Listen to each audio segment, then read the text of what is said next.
country, we would immediately But the discussion deport him. ends when the Supreme Court rules 9-0 that you have to facilitate his release. And the fact that you can't even acknowledge the wording of the order, which commands you to facilitate his release, and you advertise to this committee that you are going to willfully ignore the ruling, and that is incredibly chilling for the balance of powers in a democracy that relies on the executive branch to honor decisions made by. This may look like a dispute over one immigration case, but it's actually a stress test of constitutional authority.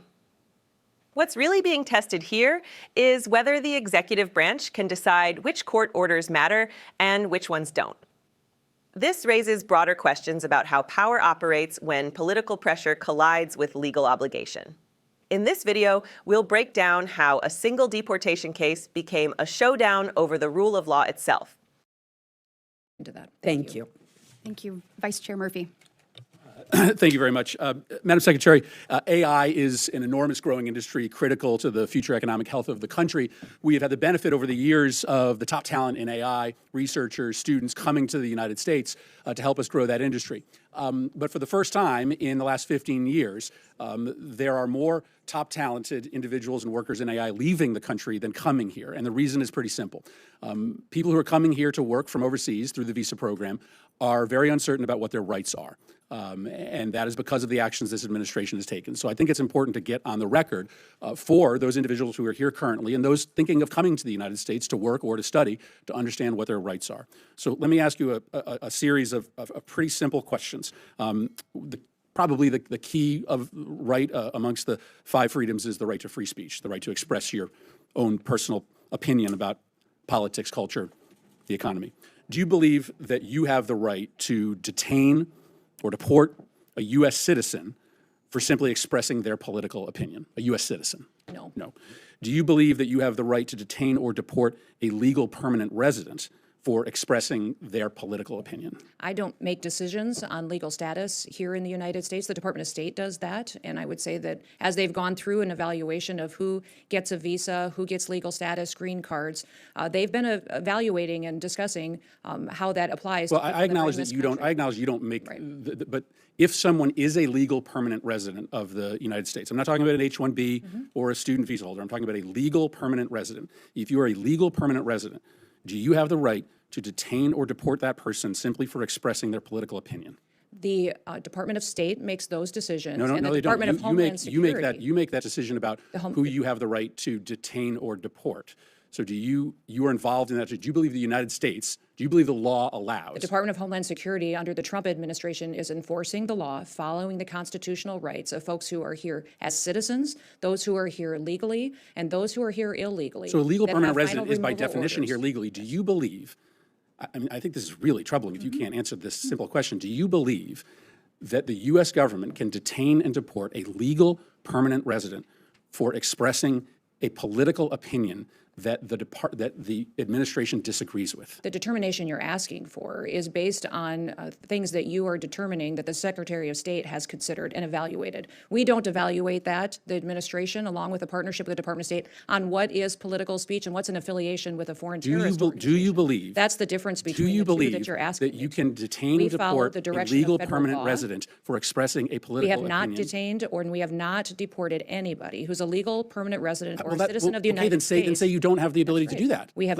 clarify that for the millions of. That is exactly what I'm doing, is that we have followed exactly what the law is and that we have not detained or deported anybody who's a citizen or has legal status in this country. We are focused on the worst of the worst dangerous criminals. You do not believe you have to get them out of the country. You do not believe you have the ability to do that. We have not done that at all, and the Trump administration has no plans. Well, just because you haven't done it doesn't mean that you won't do it in the future. We are following do you believe you have the ability to do that or not? That we are doing. I think you were going to. The exact appropriate thing in partnership with the Department of State and in partnership with the Trump administration. Have you read I assume you have read the Supreme Court decision in the case of Kilmar Abrego Garcia? Yes. That court decision requires the administration to facilitate Kilmar Abrego Garcia's release from El Salvador. Can you describe the steps that you have taken to facilitate this release? And specifically, can you answer as to whether you have reached out to your counterpart in El Salvador to facilitate Mr. Abrego Garcia's release? Abrego Garcia is a citizen of El Salvador and should never have been in this country and will not be coming back to this country. There is no scenario where Abrego Garcia will be in the United States again. If he were to come back, we would immediately deport him again because he is a terrorist, he's a human smuggler, and he is a wife beater. You've read the Supreme Court decision. Does the Supreme Court decision not require you to facilitate the return of Mr. Abrego Garcia? The Trump administration is complying with all court orders and judges' orders. Does the Supreme Court order require you to facilitate the return of Mr. Abrego Garcia? Is a citizen of El Salvador. It is up to the president of the El Salvador to make the decision. You're a defendant in on the if he case. is coming back. It's been a big topic of conversation between all of us, between the country. When the president visited the United States of America, it was discussed and talked about there. The president has been very clear on this issue, as the Secretary of State and I have as well. Abrego Garcia is not a citizen of this country and is a dangerous individual who does not belong here. I will not ask another question, Madam Chair. If you were back in this country, we would immediately But the discussion deport him. ends when the Supreme Court rules 9-0 that you have to facilitate his release. And the fact that you can't even acknowledge the wording of the order, which commands you to facilitate his release, and you advertise to this committee that you are going to willfully ignore the ruling, and that is incredibly chilling for the balance of powers in a democracy that relies on the executive branch to honor decisions made by the highest court of the land. The moment came when Senator Chris Murphy, his voice steady but unmistakably charged, pressed Kristi Noem on a simple and fundamental truth: whether the executive branch would obey the Supreme Court. It was not a hypothetical. It was not a philosophical exercise. It was about Kilmar Abrego Garcia, a man the court had ordered the administration to help release. And when the Secretary of Homeland Security refused to even acknowledge the plain language of that ruling, what unfolded in that hearing room was something far larger than a disagreement over immigration policy. It was a collision between law and power, between constitutional duty and political will. Murphy's final words cut through the chamber like a warning bell. He wasn't just arguing about one individual, he was defending the architecture of American democracy itself. The Supreme Court, he said, had ruled. And when the highest court speaks, the executive branch does not get to shrug, deflect, or outsource responsibility. It must act. That is the bargain at the heart of this republic. And yet, in that moment, Kristi Noem did not confirm compliance.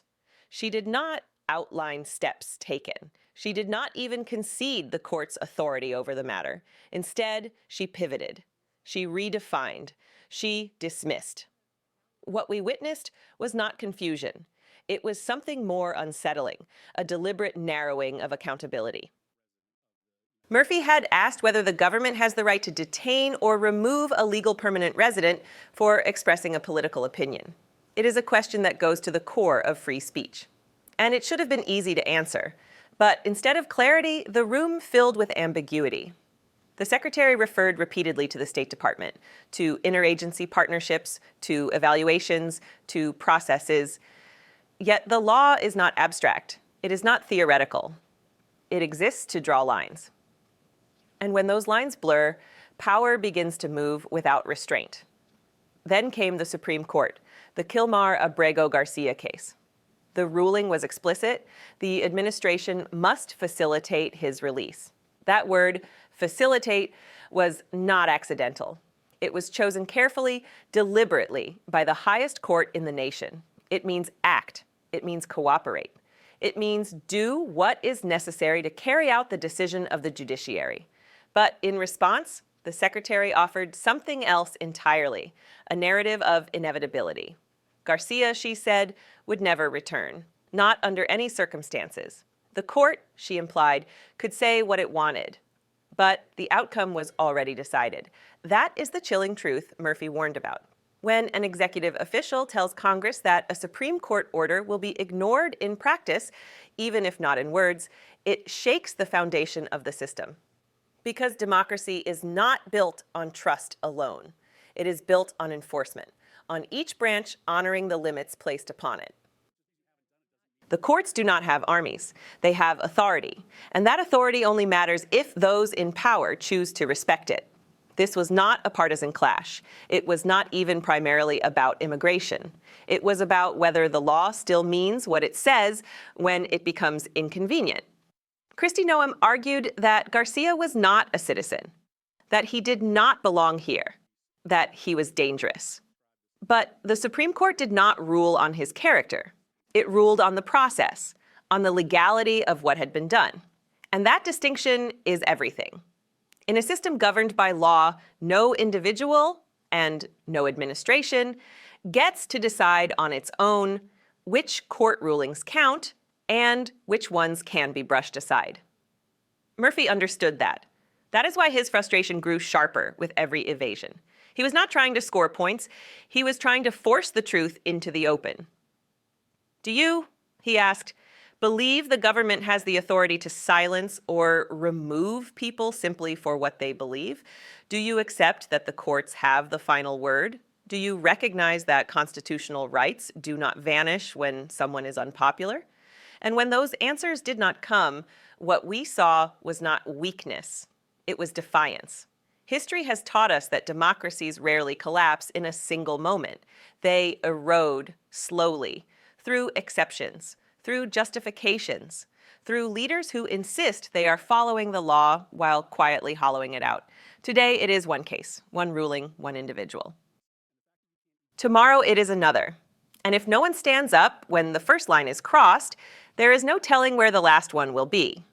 This is why hearings like this matter. This is why Murphy's final words mattered. Because Congress is not just a stage for speeches.